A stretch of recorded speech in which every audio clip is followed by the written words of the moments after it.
Gladiators costume designer, Stephen Adnitt, has revealed the 3 things that the female stars from the original series always asked for, as well as shedding light on the most demanding showbiz star he worked for during his distinguished career. Stephen believes that the costumes for the current BBC reboot of the hit show were influenced by his original designs in the 90s, when the stars of the then ITV show asked of him to design costumes that show more midriff, show more leg, show more cleavage.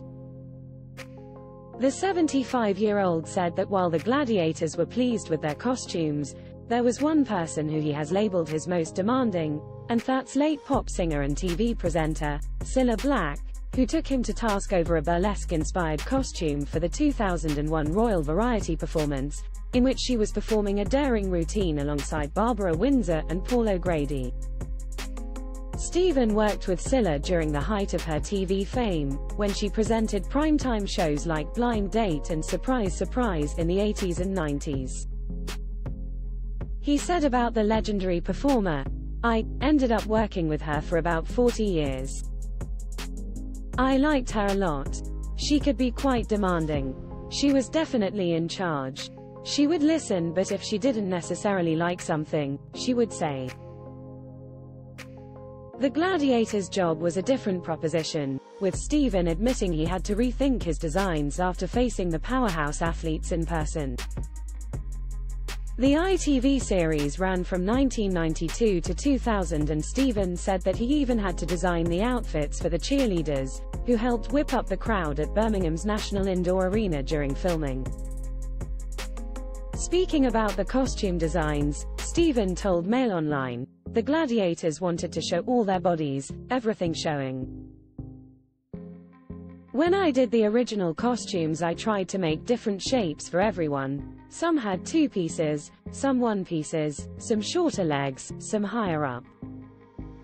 As it went on and people got more familiar with the series, and the Gladiators were getting more publicity, and as bodybuilders, they'd want to show more.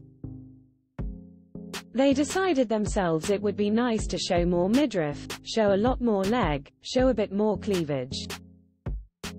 The smaller the costumes got, fitting the logos on got harder to do. Lightning was one whose outfit got tighter. Jet again, her symbol itself was quite tiny by the time we finished.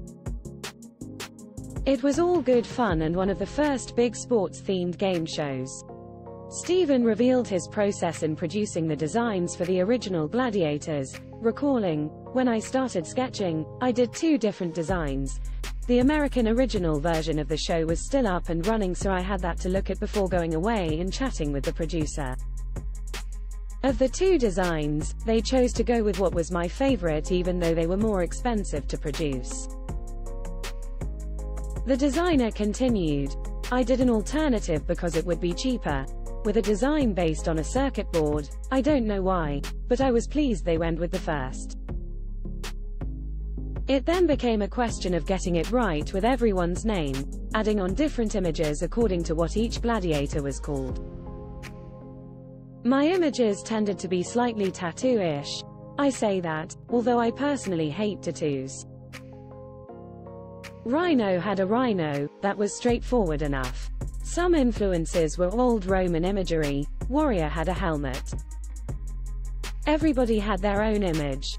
We'd bandy around the names we were given, as to what might work best, but sometimes they were difficult." Once it came to the first fitting, Stephen said that he came up against another, unforeseen issue. The first one in for his fitting was Warrior.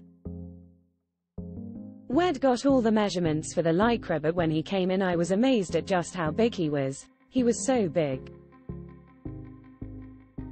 They were proper bodybuilders. Some of them were more huge than we expected.